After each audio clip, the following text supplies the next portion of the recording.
want to start by thanking all of you for joining us for our review of 2022 and our outlook for 2023. My name is Phil Daniels, and I'm one of the advisors here at Brand Asset Management Group. And joining me today is our analyst, Cliff Aqui. Many of you may not know much about Cliff, so before we jump into today's content, I'm going to ask Cliff to just share a little bit about his background so you know a little bit more about your presenters today. Cliff? Thanks, Phil. Yeah, hi everyone. Cliff Aqui here, and pleasure to join you. I've joined last April, mid-April, kind of at the start of all this market craziness. So I've been with you through all that, and look forward to talking to you about that and what we expect today. I've been in the industry for a little over 25 years. We moved to St. Louis for this opportunity with my wife and 6 kids and a couple of dogs, which I think we're still living with one at the moment. We'll see if we go to 0 dogs.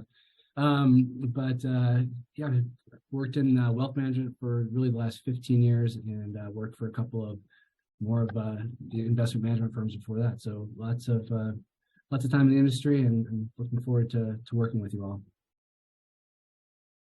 Yeah. We've really enjoyed getting this opportunity to work with Cliff. It's not quite a year yet, but he's definitely having an impact. And I think you're going to enjoy some of the data that he's pulled together for today's conversation. But before we really even jump into going through the data that we pulled together to help tell this story, I thought we'd just maybe start with an introduction. And I should mention, by the way, we will be fielding questions from you. If you have a question that you'd like to ask us, there is a function in Zoom that allows you to do so. At the bottom of your screens, you should see 2 little bubbles with the letter Q&A underneath it. That's where questions and answers can be submitted. If you submit a question, we'll try to review that periodically as we go through the presentation and weave those answers in. And we also may have some time at the end of the presentation to answer additional questions. So please, if you have any specific questions, just go ahead and submit them using that Q&A function at the bottom of your screen. Now, with that having been said, 2022 was a really challenging year for investors, with both stocks and bonds coming under pressure and producing negative returns. And there are several reasons for that. And actually, it's kind of a laundry list of reasons. But at the top of that list, you would have to say is inflation that proved to be not transitory, as was originally thought as it began to build during the response from COVID, and really proved itself to be much more persistent. And the Fed then began taking action to try to get the upper hand on that, resulting in significant rate increases that we'll demonstrate to you later in the presentation. And so that really was the big driving factor.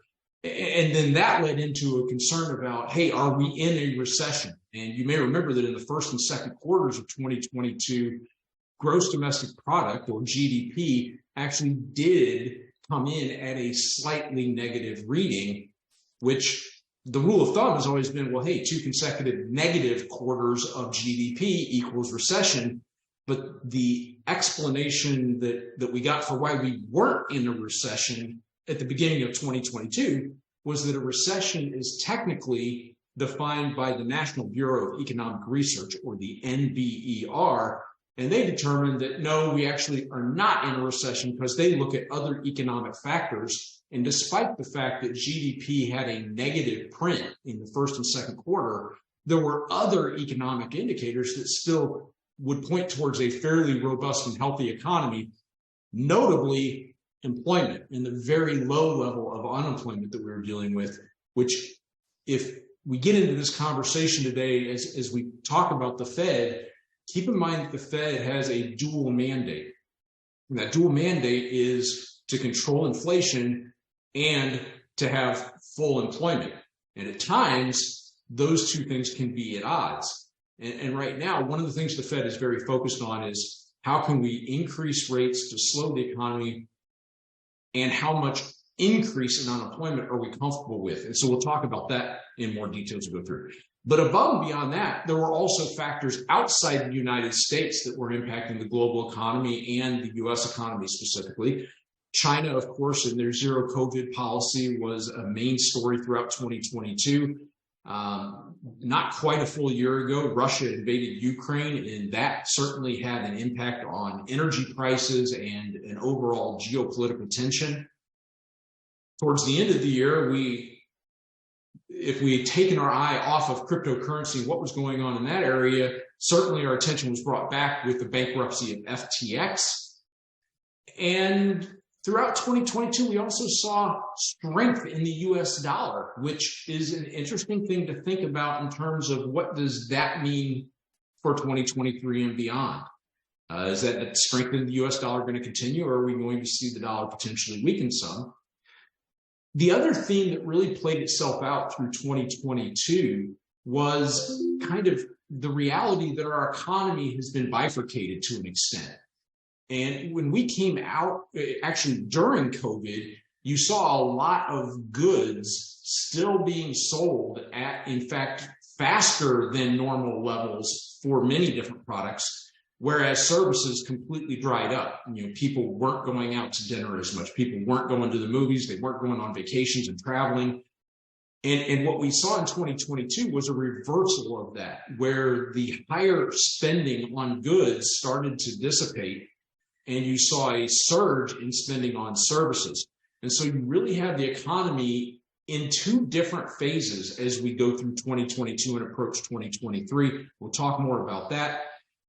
Within the markets themselves, you saw a bit of a rotation. Some of the strength that we'd seen in certain areas of the market began to dissipate, and you saw other parts of the market, specifically leadership had come out of the growth side of the U.S. market, specifically tech stocks throughout COVID and the response to COVID. Well, in 2022, you saw tech stocks pull back considerably from what had become very rich valuations, and you saw some different parts of the U.S. market do better. So you got some rotation going on there, notably growth to value. We'll talk about that some today. And then finally, the last thing that I would say was kind of a major theme throughout 2022 that we'll talk about is sentiment, both consumer sentiment, how consumers feel about spending money, and also investor sentiment, how do investors feel about investing in markets. And so that's kind of a high-level overview of 2022 that Cliff and I are going to walk through with you today. And as I begin to even forecast what 2023 will look like, or at least what the major factors will be, I would say that there still remains considerable concern about whether we are or are not going to slip into a recession. I would share, though the majority of experts think that a recession is likely, although some of the more recent data at least left the door cracked open just a little bit, that we may get that Goldilocks scenario where we have a soft landing that the Fed is trying to navigate for us, and we actually avoid slipping into a recession. Again, the majority of people think that it's more or less unavoidable, but there is at least that possibility for a more positive outcome. In general, if we do slip into recession this year, it's widely regarded that it will be a fairly mild and shallow recession, relatively short. So we'll talk more about that as we go through it as well.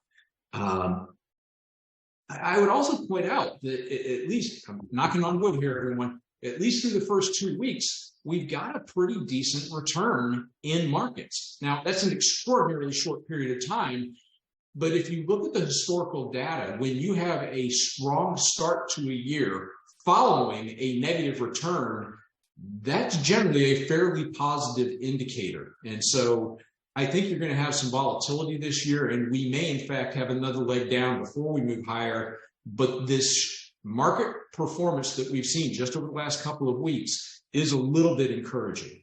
I don't want to oversell that. So the question remains, how quickly is inflation going to fall? It's likely not going to reach the Fed's target this year. I haven't seen anybody predict that inflation will get back to the 2% target the Fed is talking about. But in December, we did have the 6th consecutive month where the year-over-year inflation number was a decline.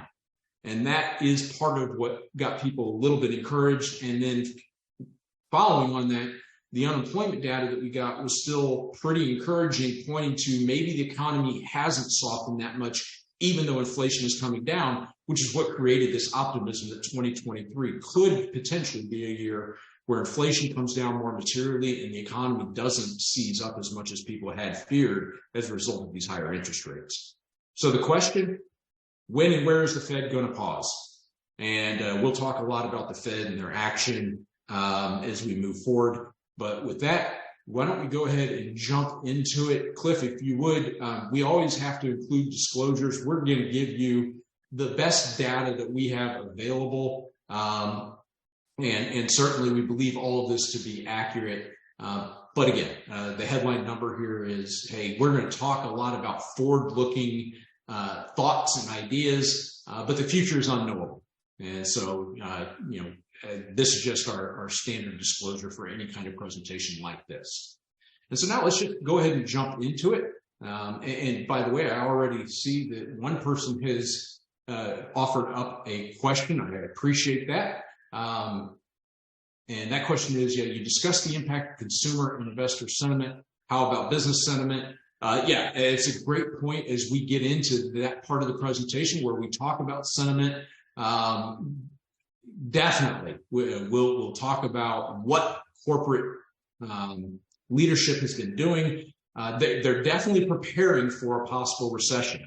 And so I'll talk more about that when we get into the sentiment. But I'll just remind everybody else, as you have questions as we go through the presentation, don't hesitate to enter them using that Q&A feature at the bottom of your screens.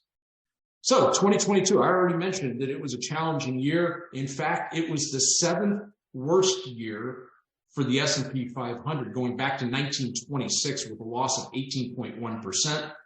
And it was the worst year ever for the bond market as measured by the Barclays Capital Aggregate Bond Index. And so, that is a fairly unique situation that oftentimes when we have a really bad equity year, the bond market doesn't have nearly as much weakness as it did in 2022. The story of 2022 really is the bond market and what interest rates did. So now the encouraging thing is typically when we have a really bad year in either the stock or bond market, the next 12 months can be positive. They aren't all the time, but they can be. And so with 2022 being the 26th down year for stocks, it's interesting to look back at the other down years. And you can see in the shaded areas on the right side of this chart that you can get multiple years in succession that are negative. So I don't want to draw too strong of a correlation here that just because we had a negative year last year, that means we're going to have a positive year this year.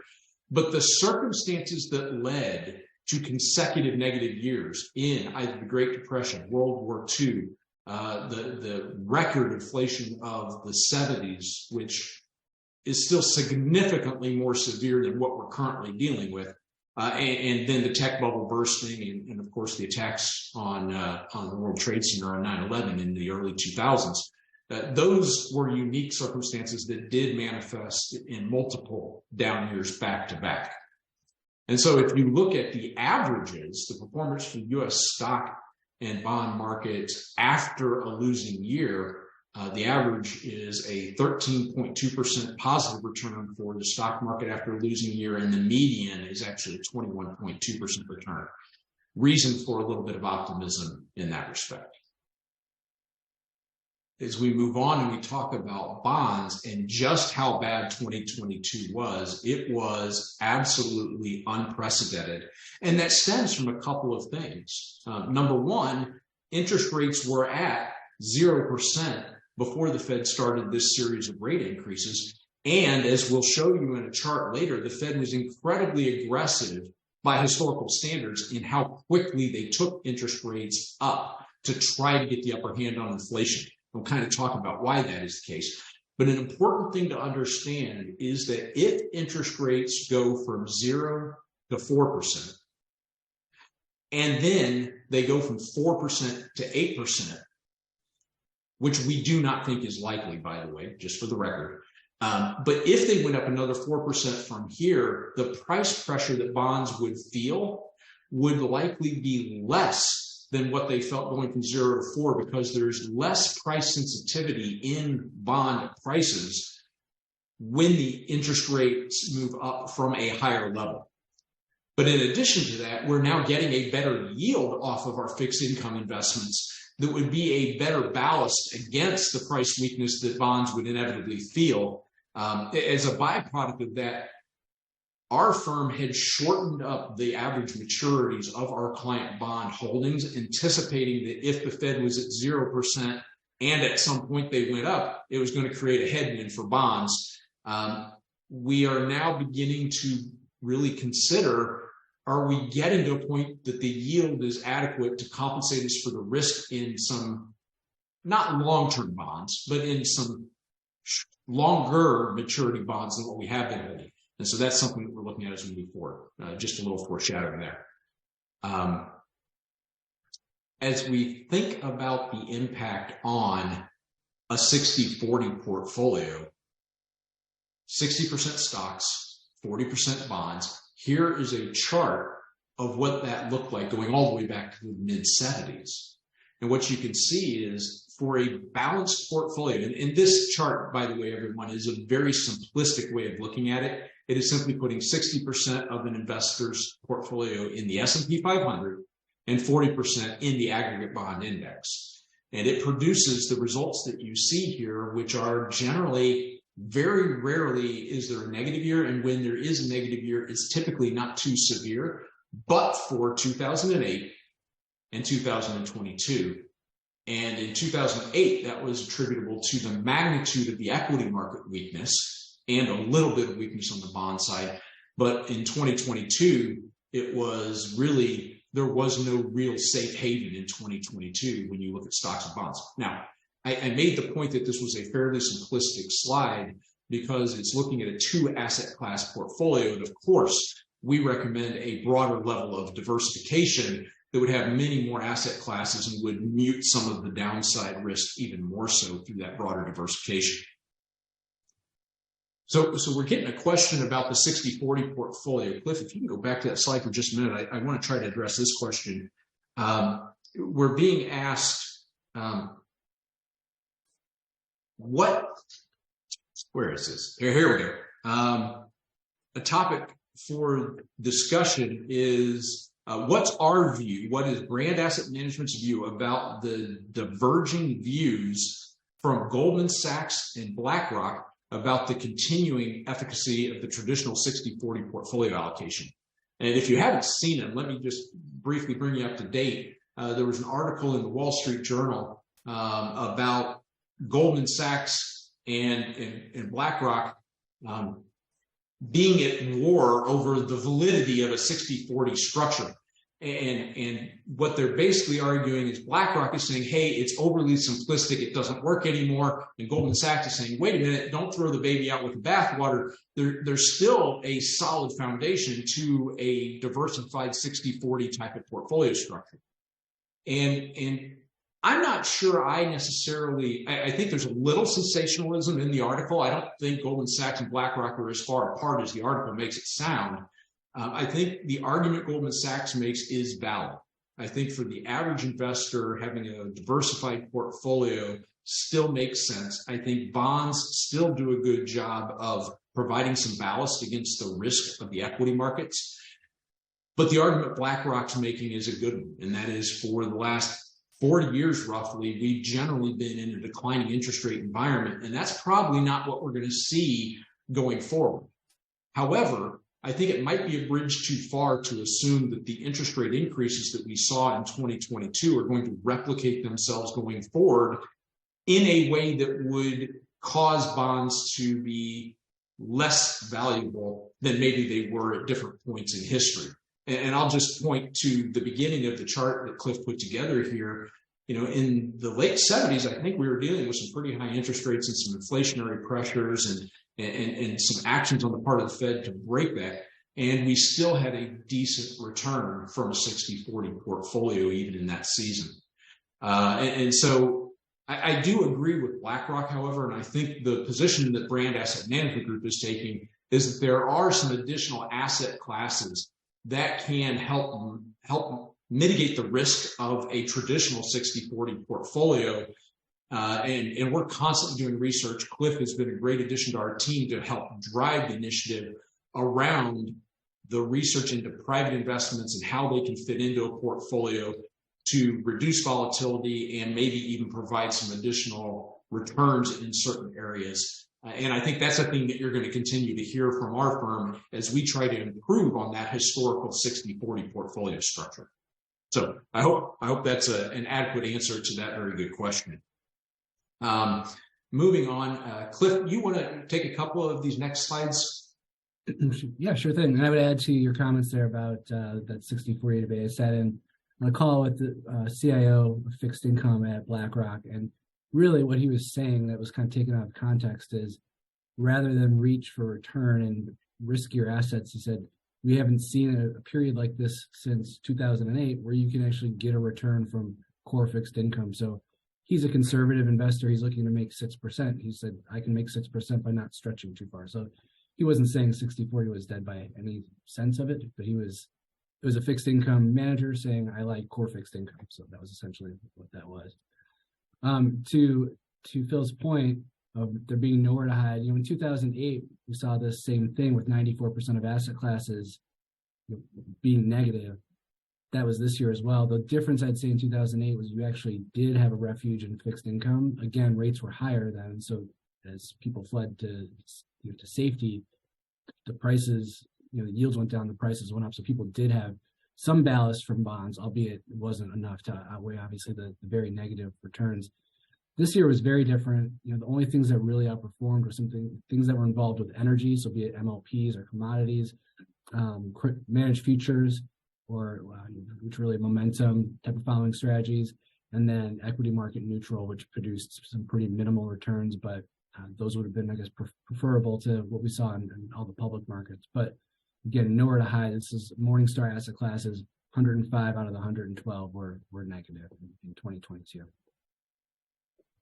That said, I think we do start 2023 from a much better starting point. As Phil mentioned, you have rates that are up, so actually paying something, and then stock valuations are pressed down, so they're actually like more normalized to the last 25-year average.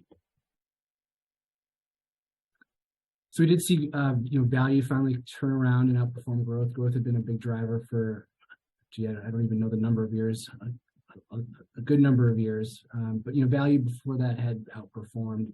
But here you see a chart from DFA, which is in many of your portfolios. It just shows that value, in the large side, is the relative price was down 11%, while growth was down 28%. And even since the end of the third quarter, we've seen the same thing. Growth is only up 7%, while value is up 17%. So still a lot of outperformance coming from value to start the year. And their theory that small cap outperforms large cap is held up last year too, with small cap value down 9.7, with small cap growth down 25.8. So overall, small outperforming large cap as well last year. So I think in many of your portfolios, you saw the value out of having a value tilt and in a lot of cases some exposure to smaller cap equities, which helps. Cliff, we're getting a comment, not really a question, but a comment from one of the participants that they're having a little bit of difficulty hearing you and that you're a little bit muffled. So okay. I'm hearing you fine on my end, actually, but if there is anything you can do to improve how your microphone is receiving your comments, I'll get closer to the screen, not to scare anybody, but I'll try to speak a little louder. I hope that helps. I think that will help a little bit. Thank you, Cliff. So if you go on, I'm sorry, go ahead, Cliff. Now, is there anything you'd add on growth versus value, Phil? No, and in fact, I think if you go to the next slide, this is a chart of growth versus value on a year-by-year basis. And the thing that's a little bit hard to capture, because this slide goes back so far, it goes all the way back to 1927. What it shows you is that value has, on average, over that entire period of time, produced an additional 4%, 4.1% of return. That is why all of the portfolios that we build do have a little bit of a value bias, because we know that over longer periods of time that bears itself out. However, if you look at the far right side of this chart, you can see that for a number of years, and really, if you go all the way back to 2000 and I don't know what that is, maybe 2006, 2005, growth, whenever you see the kind of bluish colored line below 0%, that's indicating that growth beat value. But for a small number of years, 4 exactly, growth has been the stronger performing asset class. It feels like that tide is turning. The growth names got to such a rich valuation that they had significant pullback last year. And you're seeing some of the sectors that are dominant in the value segment of the U.S. market really starting to perform better. So again, that sword can swing both ways. We want you to have both growth and value in your portfolios. But it looks like this prolonged season of growth outperformance, we may be shifting back the other way, at least for a season.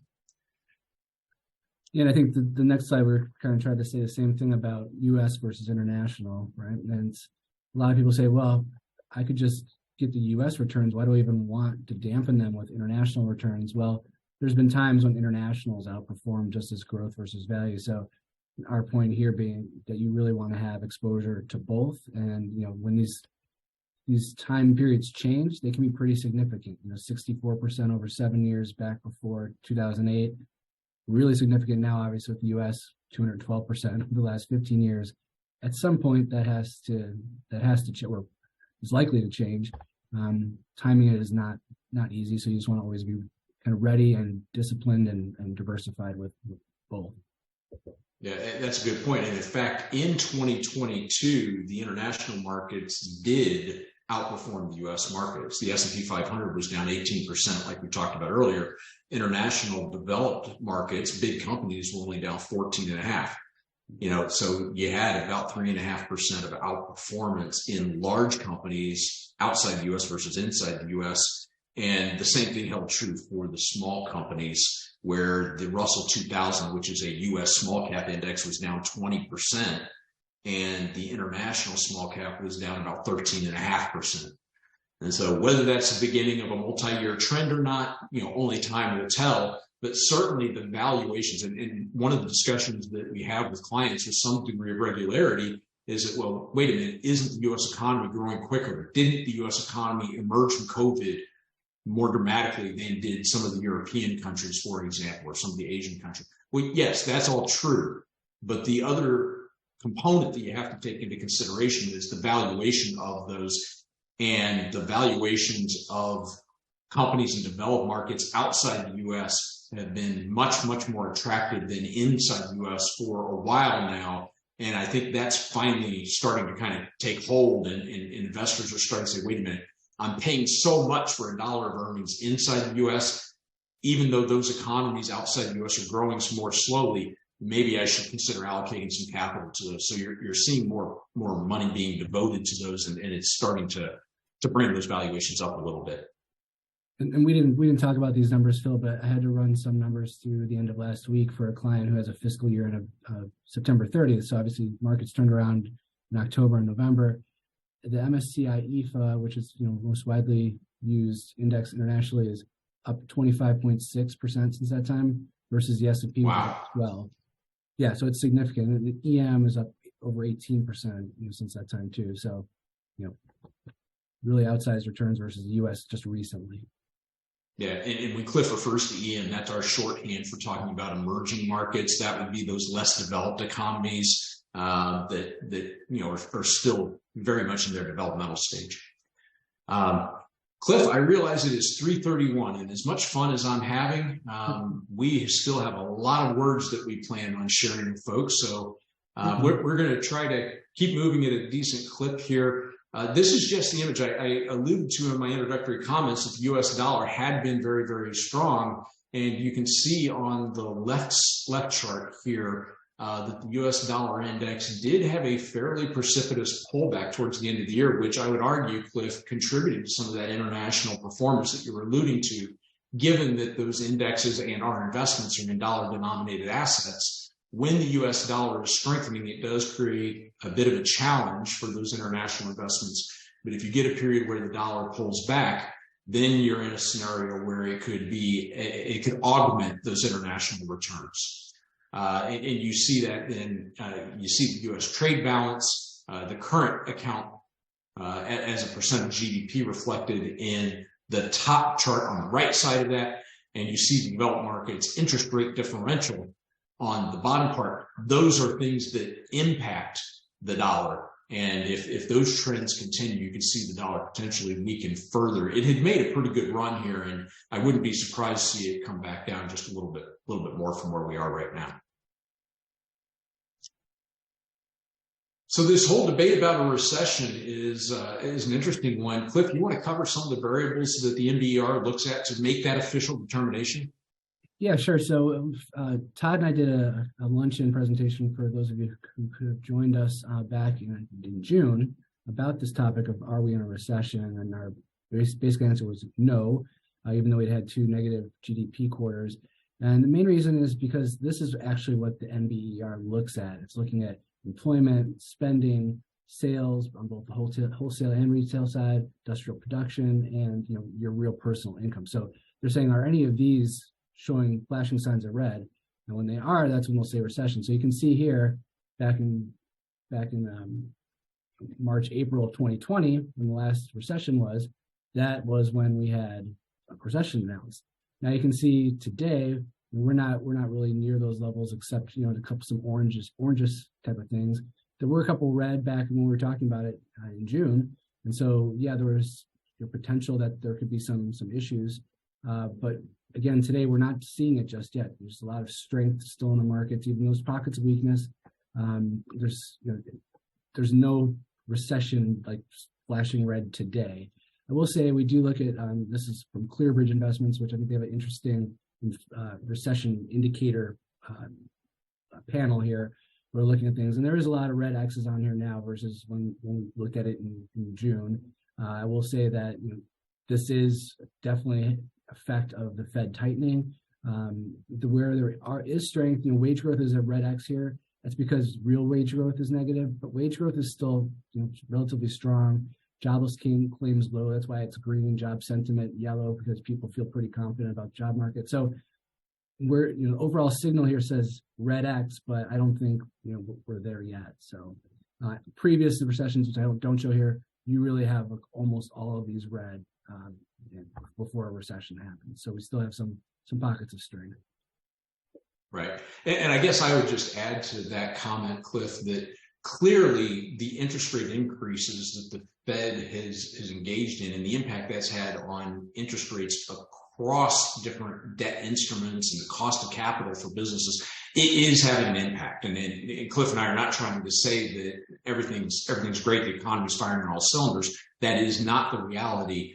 That there has been an impact. There are things that are swinging, but we're not yet at a point where all of the indicators, and it's really an interesting point right now, that you do get conflicting data points. And it's one of the reasons the market has been as volatile as it is, because you'll get a data point that says, oh, wait a minute, that feels like we're slipping into recession.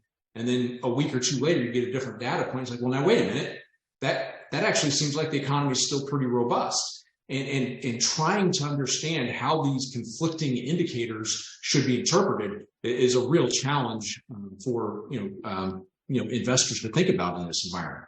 So I love this slide. It basically just makes the point that if you look at a 2% growth trend from the financial crisis forward, even with this dip we had for COVID, we're kind of about where we would be if you assumed a 2% growth rate from there.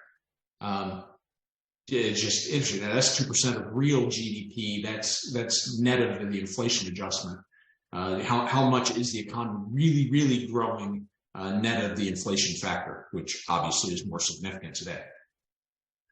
Yeah, I think this just shows how resilient our economy still is, and that's this next slide kind of talks to that point of just how strong the labor market's been. Unemployment, yes, wage growth has come down a little bit here, but above its 25-year average, 50-year average, excuse me. So there's pockets and there's reasons for this, which we'll get into. but there's so many jobs out there. There's 1.7 jobs for every unemployed person out there. So that number is still at a staggeringly high number, all from its highs, but and this is a number that Chairman Powell has really focused on. He's mentioned it in several of his press briefings or commentaries, is that he really wants to see this come back closer to a 1-to-1 ratio.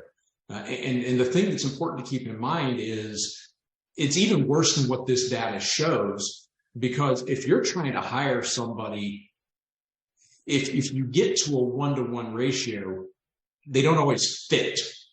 So even if you get down to a 1-to-1 ratio, some employers may still be challenged to find employees that are appropriately qualified for the openings that they have. That's a whole separate issue.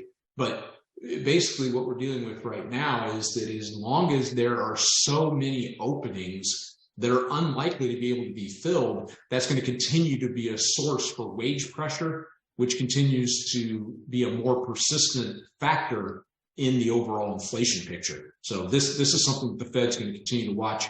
And while none of us want there to be a higher level of unemployment, I remember several years ago, there were a lot of articles about where is equilibrium, and the expectation was that the equilibrium unemployment rate might be 4 or maybe 4.5%.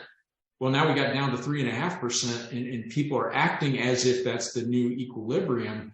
And I'm not convinced it is. I think we might be at a bit of a depressed level.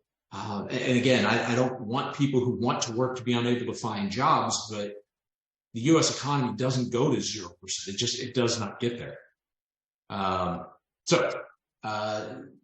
And another reason for this is not just that there's more jobs, is that there's less workers, from COVID, long COVID, people not returning to the workforce, immigration issues, and we have demographic issues. Our population is not growing. It's down to almost zero as of last year, and we're getting older. So the population that's over 65, over 17% now. So those demographics will probably keep the labor market that's already tight for longer. That's a good point, Cliff. Good point. You want to touch on earnings, Phil? Yeah. So we've talked a lot about the macroeconomy, but ultimately the way that impacts our investments is what are corporations able to do? What are they able to earn? And this is where I wanted to circle back to that question about business sentiment that we got earlier. And corporate earnings, there are estimates for what the earnings are going to be. And the place that analysts get their greatest insights are from company management teams. And so what we've seen a lot of company management teams taking steps to prepare for a potential slowdown in the economy. And the place that I would point to very directly are in the financials. When you look at the big banks, they've been reserving for loan losses as if the economy were going to slow down and they were going to have more loans in default, and they would have to be prepared for that. And so they're basically positioning their balance sheets so they can absorb those write-offs if and when that were to come. So I do think there's a cautionary outlook. And I think you're also seeing that in terms of hiring. I definitely think that sentiment has turned somewhat cautious. But one of the things that's interesting about sentiment is, and I wanted to talk about this in terms of consumer sentiment and investor sentiment, it has historically been a little bit of a contrarian indicator. And Warren Buffett is famous for having said, when investors are scared, or when investors let me try that again. When investors are buying, I'm scared, and when investors are scared, I'm buying. And what he's really communicating is, if you pay attention to what direction the crowd is going, they're more commonly reacting emotionally to how they feel, and is not so much a analytical assessment of what is the fair value, but there are professional analysts who are tasked with determining what are the earnings of these companies going to be, which ultimately drives what their stock prices should be. it all comes down to how much are we paying for a dollar of earnings? Well, how much earnings are they going to have? And so this chart shows you something really interesting, which it shows the earnings, and the green bars are where the earnings were contracting. It's called an earnings recession. And the dark bars, dark gray, or whatever you want to call them, are when earnings were growing year over year. And the expectation is that there is going to be a small step back this year. But then beyond that, into 2024 and beyond, we're going to see earnings growth resume, taking us to new all-time highs, as has been the case after other earnings recessions. And the fact pattern to keep in mind here is that, and I think it's on the next slide, Cliff, that analysts traditionally are looking at what do we think earnings are going to be, and they have a tendency of overestimating it. And then as we get closer to the actual earnings release, they adjust their earnings. And it's this very odd dance that occurs on Wall Street where analysts are adjusting estimates before the earnings come out. And the amazing fact is that in general, about 2/3, maybe a little more than 2/3 of companies in the S&P 500 beat those estimates, even though analysts have a tendency of overestimating initially. It's almost as if the management teams talk them down to a more pessimistic level so that they have a better chance of outperforming it. It happens quarter after quarter after quarter. You would think the analysts would catch on at some point, but it just keeps happening. So this is the estimates for 2023. And these are market forecasts, not earnings forecasts. So we're kind of shifting a little bit, but it's largely predicated on earnings. And it is the median target price estimate for the S&P 500 is for a 13% increase in 2023, going to 44.93. Now, of course, that does not get us back to where we were at the beginning of 2022. It would not be a new all-time high, but it is an expectation for a positive return. However, last year, the analysts thought we would have a good year, and as we've already discussed, that is not what happened at all. They overestimated the performance of the S&P 500 by 33% as of the beginning of 2022. And in fact, if you look over the last 20 years, on average, they have overestimated the performance of the S&P 500 by 8.3%.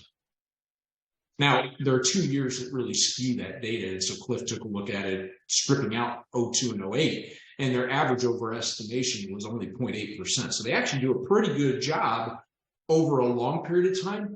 They do a pretty bad job in any 1 year in isolation, which makes the point that it's very, very hard to trade based on these predictions. And, they did underestimate in 6 of the past 9 years.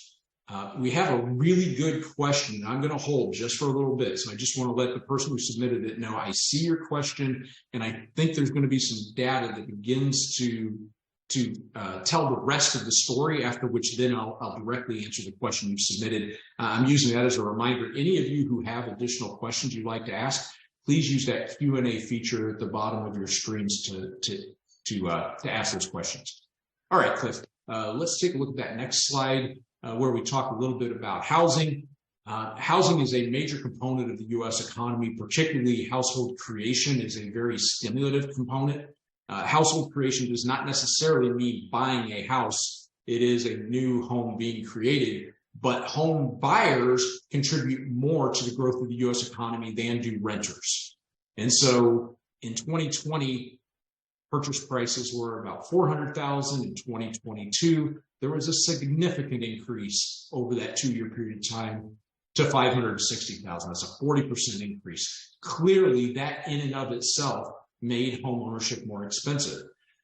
But over the last year, we've seen mortgage rates jump from, they were down around 3%. Even a year ago, they weren't that far away from 3%. And now mortgage rates are up 4%. I think they're down a little bit. They're not quite 7% today. They pulled back a little bit, but they're still in the mid-6 to high-6 range. And that has a significant impact on the affordability of the exact same house 2 years forward. And you can see the impact there when you look at both the increased purchase price and the higher interest rates. It's more than doubled the cost of buying that house. And so I love this the three little pigs. The one pig's named Wolf, and he's like, no, mortgage rates. And I mean, the impact of higher interest rates is being felt by the average consumer, and particularly for those who are trying to buy a house or trying to buy a larger house as their family grows. This is a real challenge. The good news is that most of the debt that is outstanding is much healthier debt than what we had in 2008, 2009. People are not underwater on their homes. People treasure those low interest rate mortgages that they have. And so there's likely to be a much, much, much lower level of default compared to what we saw in 08. This slide makes the point that the prices that we're seeing in housing may not necessarily collapse the way some people expect. People are saying, wait a minute, housing prices went up 40% over 2 years. That's ridiculous. We've got to have some kind of pullback. And I would agree we might have some pullback, but this chart demonstrates the amount of production deficit we've had since the financial crisis in 08, where home builders simply were not building enough new housing stock, and so that we are still at a deficit. Now, the annual production's finally caught up to where we need to be, but they haven't yet filled that gap. Even if you took the peak from 2000 through 2008 and flipped it over to fill that hole, it would not fully fill the hole. So there's still widely regarded to be a deficit in the number of homes that we need. And if you look at the multifamily starts versus single family, the single family continues to be at a shortage, which probably provides a little bit of support for the prices of those single family homes. Of course, in real estate, it's all about location, location, location. So it depends on the individual market, always and forever. This is a really busy chart, and I don't want to get into it too deeply. In fact, you might not even be able to read all the numbers, but you can certainly see the colors and the trend. And the trend that I would point to is this is inflation by its major components. And the main categories are energy, food, core goods, and core services, top to bottom. And then they break those out into the main components. But you can see that last year, particularly in the middle of last year, there were a lot of orange and red boxes, kind of as we went into the summer last year, May, June. And you've seen some of those boxes turn orangish or yellow, and some of them are even green. And if you look at where we were at the end of the year, other than the core services, and again, this is that segmentation between goods and services that I alluded to in the introduction, services are still seeing some pretty strong price pressures, but the goods side of the equation, the food and energy and the core goods, those are all seeing significantly lower year-over-year price pressures than what they were seeing just 6 months ago.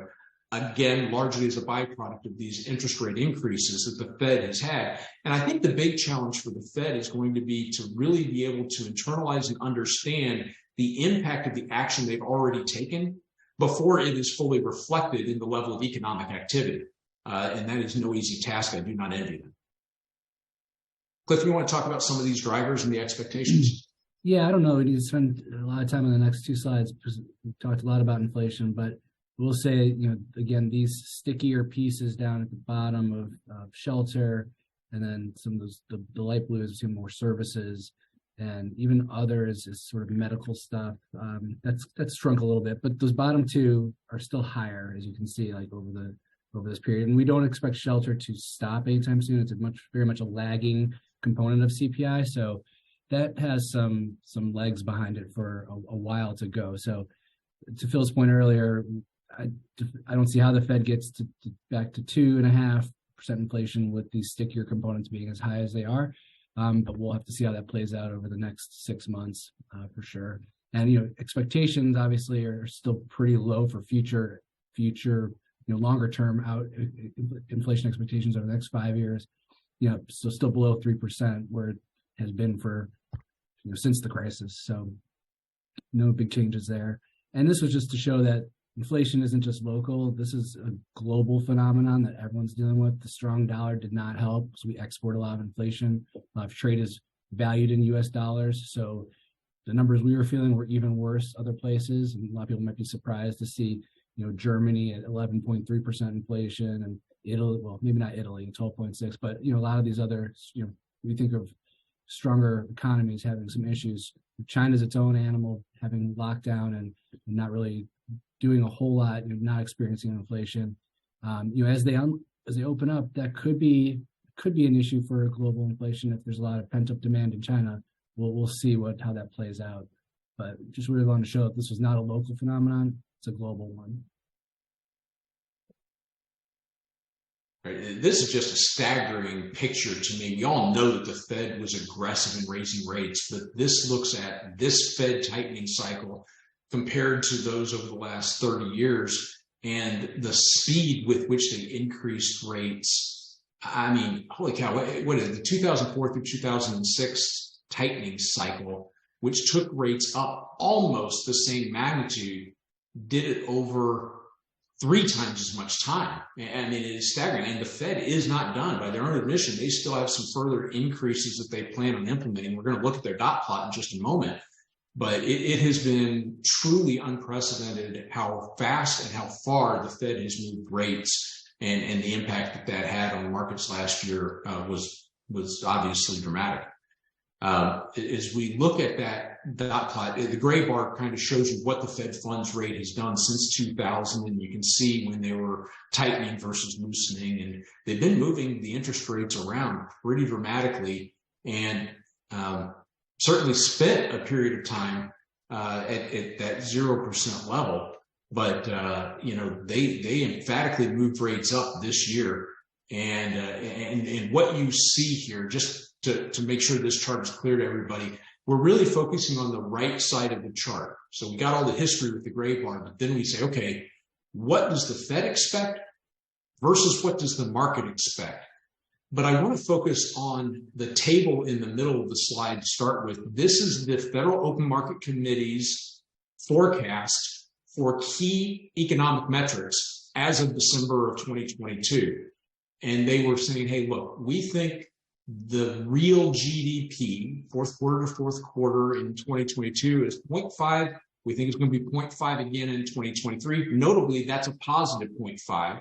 There are others that think we're going to have a negative GDP number Q4 to Q4 in 2023. But the FOMC thinks positive, and then growth that accelerates into 2024 and 2025, getting back to the long run that they believe is achievable at 1.8. Again, that's real net of inflation. Unemployment, they're looking at 3.7, growing to 4.6% this year, and then holding at 4.6 before it comes down a little bit in 05 and beyond, back to their long-term estimate of 4% inflation. Their headline PCE inflation, which is their preferred measure of looking at inflation, was 5.6, and they think by the end of this year, that will be down to 3.1 as they continue to strive for that 2% target. The core inflation, 4.8, dropping to 3.5 this year, and then continuing to fall from there. But if you look at the right side of this chart, you'll see the Fed is anticipating that the Fed funds rate is going to go on out to 5.1. Now, this chart is a little deceptive. It makes it feel like they're not going to get there till 2024. I think most people believe the Fed is going to hit their high water mark in the next few weeks. And what we've done here is we've zoomed in on just what the market's expectation is, represented by the green line, compared to what the Fed is communicating, represented by the blue line. And so generally the Fed is saying, hey, in the next 4 or 5 months, we're probably going to be able to stop. And the expectation is that they're going to slow the rate of their increases. I mentioned in the introduction that the February rate increase might only be 0.25% or 25 basis points. And that might be the rate at which they increase until they decide to pause. And the market is saying, I don't think you're going to get that high. I think you're going to recognize a need to pause before you get to 5.1. And furthermore, the market is saying they might even have to reduce rates later this year. The Fed has really been consistent in their messaging, higher for longer. And so it's going to be really fascinating to see how that unfolds, and it will largely be driven by what's happening on the unemployment side, and is the economy contracting, or are we able to avoid recession? So the data will define what they do. As we continue on, this is a picture of the yield curve, which is just the current interest rate for a variety of maturities from the 3-month T-bill all the way up to the 30-year Treasury bond. And the blue line is where we sit today. And it's just contrasted to where we were at the end of 2021, which looked very, very different. I will point out that the gray band shows where rates have been over the last 10 years. And the upper band there was established in late October of last year. Rates have come back down a little bit since then at some of these longer maturities. But what you can see is we do have what is referred to as an inverted yield curve, where the 10-year Treasury yield is less than the 2-year Treasury yield, which a lot of economists will point to as an indicator that a recession could be imminent. An inverted yield curve does predict each recession we've had, but it also happens occasionally where a recession does not follow.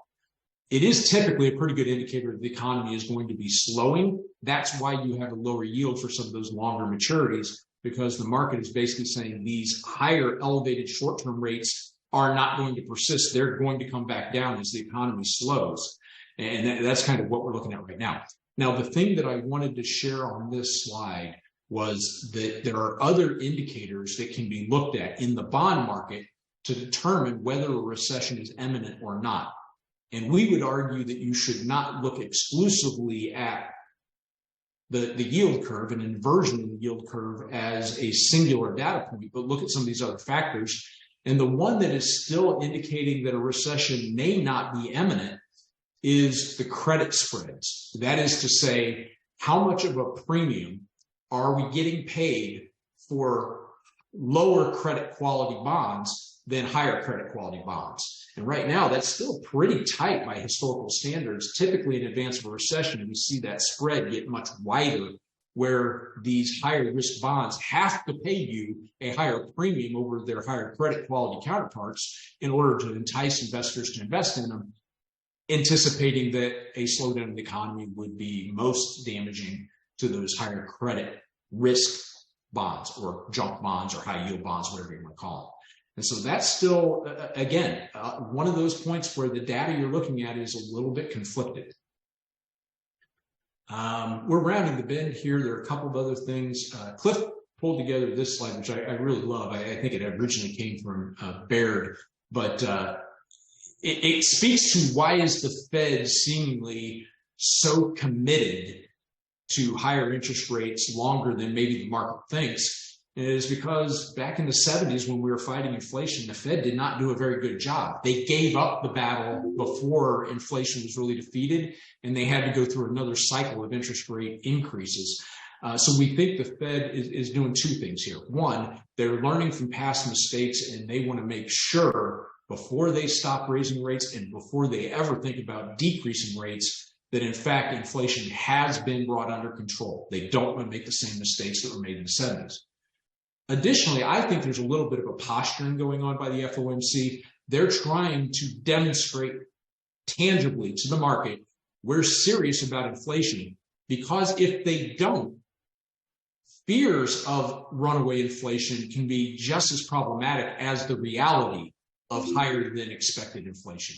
And they don't want market participants to think that they're going to have a laissez-faire approach and let inflation really last at elevated levels for a much, much longer period of time, which in my opinion would be a bigger risk to the U.S. economy. We just have go ahead, Cliff. I was going to say, in the interest of time, we could just breeze through these next three slides, which are really just more of what could go wrong in the future. And I think, one of the things Bill and I talked about was federal debt. These are CBO projections to the Congressional Budget Office, where they're saying, like, our debt levels, if nothing changes today, are projected to go up meaningfully over the next 30 years. So, something will hopefully be changed there. The other big part is so that debt service is set to rise. Half of our debt is set to roll over in the next 3 years. And it's going to roll over at higher rates. And so our debt service is for sure going to rise, hopefully not to the levels out here in the later years, but for sure in the immediate future, we'll see them rise. So hopefully that'll light a fire under some people to get that under control, or fix something systemically to do that. And then well, just do this one real quick. Finally, here's some of the other big risks, that we kind of out there that we don't know about. China, Russia, Iran, COVID returning. Who knows what's going on with China opening and the number of cases coming out of there, and then AI, which is this unknowable thing that there really are some amazing advances in it that are both terrific and also scary in terms of the amount of mis and disinformation they can produce with AI programs. But not to head it all negative. Here's kind of returns following hikes, which I thought was just interesting to show people. Interest rate hikes for sure depress markets.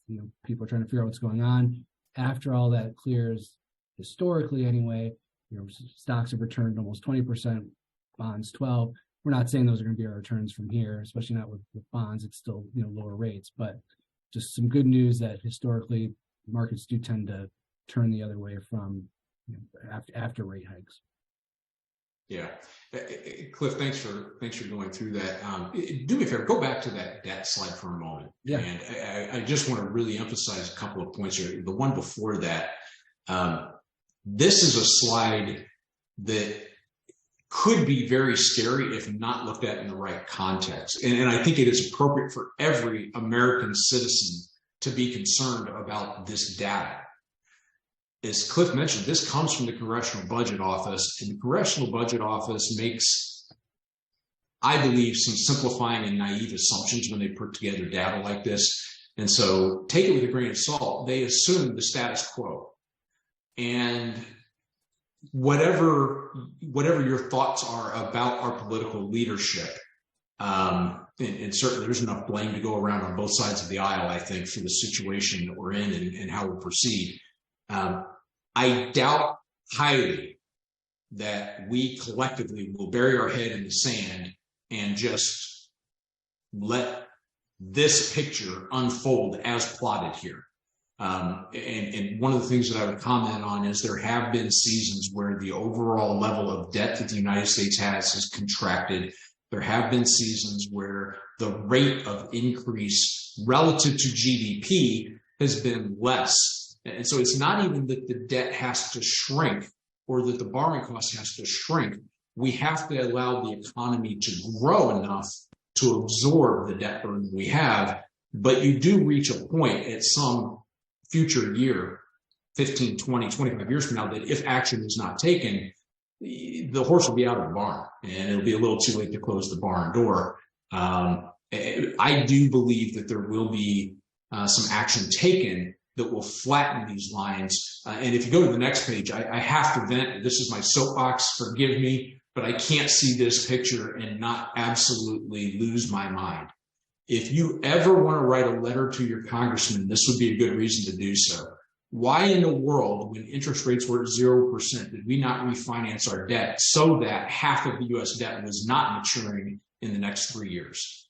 There were numerous academic articles written about issuing more 30-year debt. There were even articles suggesting the U.S. should issue 50 or even 100-year debt when we could do so at those ridiculously low interest rates. And because our entire budgeting process is driven by the Congressional Budget Office that looks at 10-year windows of time, if you issue 50 and 100-year debt and you have to pay 0.5% or 1% more than you would on 30-year debt, or maybe even more than that compared to 2 and 10-year debt, the process forces us into issuing shorter-term debt because we're so short-term oriented. You need to encourage our elected officials as much as you can, look longer term and make some prudent decisions that it seemed like everybody who wasn't a politician knew was the right course of action. Very disappointing, very frustrating. It was as plain as the nose on your own face, and yet we didn't do it. So forgive me, that's my soapbox. I am encouraged. And the question I got from one of you was, hey, I know what my current portfolio structure is, and last year was a bad year. And the pending fairly negative expectation for near future growth, should I be getting more conservative? Should I reduce the risk of my portfolio? And this is an important conclusion that speaks directly to that answer. We are 12 months into a bear market when bear markets average 15 months in duration. Now, Cliff and I are not telling you that this bear market is going to be a 15-month bear market. It could be longer, or it could already be over and we just don't know yet. But we do know that the market is a forward-looking pricing mechanism, meaning that the value that is assigned to stocks is defined by the earnings expectations, not what they've already done, but what we think they will do going forward. And earnings growth is expected to increase over the next few years. I really do believe that we are rounding the bend on this season of market challenge. Could there be another downdraft? Absolutely, there could be. The more pessimistic forecast I've seen is, we could drop 10% from where we are today. We could retest the prior lows. One of the most pessimistic is we could even be down more than that. But even those more pessimistic outlooks are short-term in nature, and they are not certain. The point that we made earlier was that the forecast that the experts, quote unquote, made at the beginning of 2022 were decidedly positive. They blew it. They completely missed. And it's incredibly difficult to predict short-term market movements. So we would not encourage anybody to get more conservative, potentially 3/4 of the way or more through a bear market. We would say you've probably weathered the worst of this storm. Don't give up now. The worst thing you can do in the midst of a bear market is abandon your strategy. We really fully believe and expect that markets are going to recover. I can't tell you whether it's already started or whether it'll start later this year, or maybe it doesn't start this year. Maybe we bounce around and the recovery really starts in earnest next year. But in the scheme of your investment time horizon, I would say you're in a position to stay disciplined, to rebalance your portfolio as we have done for most of our clients throughout 2022, so that you have the appropriate allocation to these different asset classes as they begin to perform better. And I am hoping that light at the end of the tunnel is closer, not further away. And the final bullet point is you have a better entry point for stocks now, and I'd argue bonds now, than you did 12 months ago. So no, I would not recommend, based on the market, to modify your structure.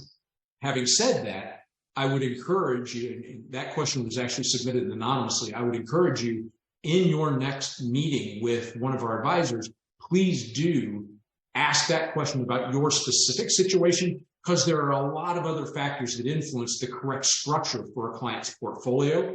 And we want to talk about those other factors in your unique situation, which might be influenced by where the market is, but will not be exclusively determined by where the market is.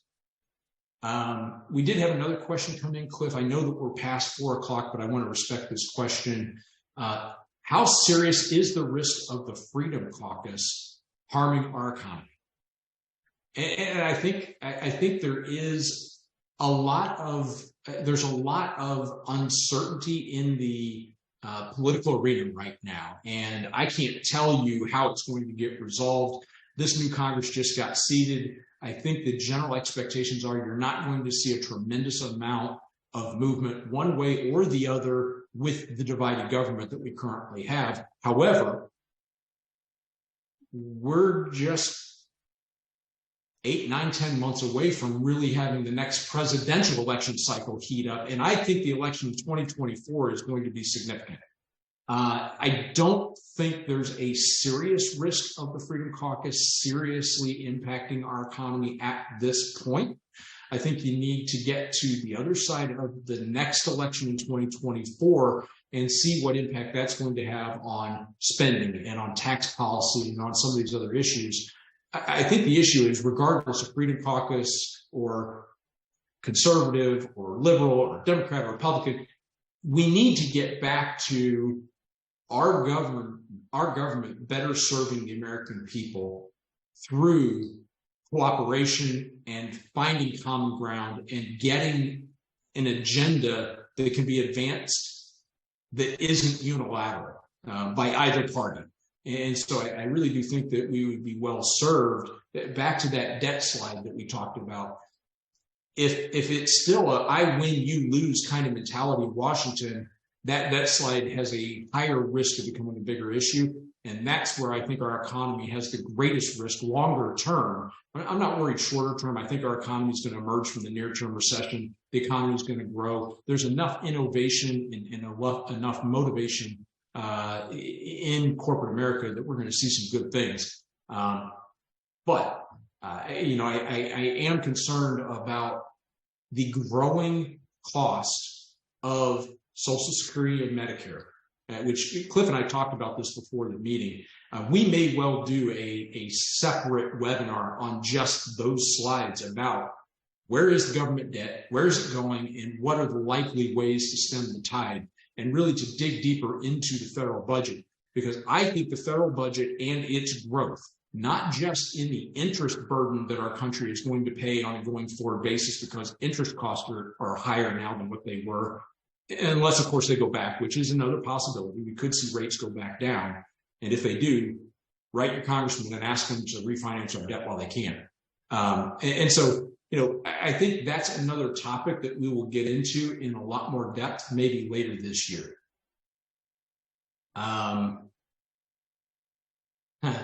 There's another question that just came through. It seems that our leadership in Washington, and I'm paraphrasing this, so forgive me, the gentleman who entered this question, the leadership that we have in Washington has become pretty homogeneous in its spending habits, which the editorial comment here is that they're reckless spending habits, which I won't push back hard against that assertion. What is to suggest that the Fed has any chance of countering the high levels of spending going forward?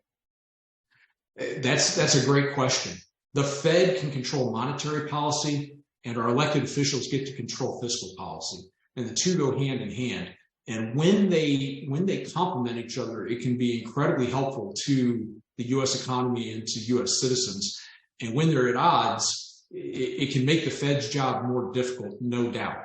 So if we end up in a period of prosperity and spending is running at excessive levels, and I'll leave it up to each of you to determine what excessive is. I have my own opinions on that. That could make it more challenging for the Fed. But remember, the Fed has multiple tools. And one thing that we didn't get into in much detail today was the Fed is not just moving interest rates, but remember that when rates hit 0% and they still felt a need to stimulate the economy, they did so through an addition, a significant addition to the amount of money in the system. They increased the money supply fairly dramatically. The encouraging data that we've been seeing just over the last several months is that the money supply is measured by M2 is growing at a slower rate, and by some indications actually did not grow at its most recent measurement. Now, that's not to say that it's shrinking. They're not pulling all that money back out of the system just yet, but the money supply is not growing based on the most recent measurement, and that is a positive to helping get a control on inflation. So can the Fed completely counter runaway spending? No, they can't. That's not their mandate. They're going to do the best they can. They're going to control interest rates, but at some point, the people who we send to Congress are going to have to make good financial decisions, and I'll leave it up to you whether that's a realistic expectation or not. I appreciate every single one of you for taking time out of your day to join us today. I hope that you found this valuable, and my parting thought would be, there are concerns. We are aware of them. We are watching them. But back to that sentiment conversation, if a few things go right, the market could have a better year than anybody expects. I shouldn't say anybody. The market could have a better year than what the general consensus expectation is today. I do think that there are reasons for some optimism, and even if we have a recession, it's likely to be short and not too deep. And so if the economy contracts by a fraction of a percent for a couple of quarters and then gets back on a growth period, what I can tell you is markets look pretty darn attractive during the recovery phase and the expansion that follows. And so my fingers are crossed, and we're here to serve you. If you have additional questions, please don't hesitate to reach out to us. And we look forward to meeting with you for your next review soon. Have a great day, everybody.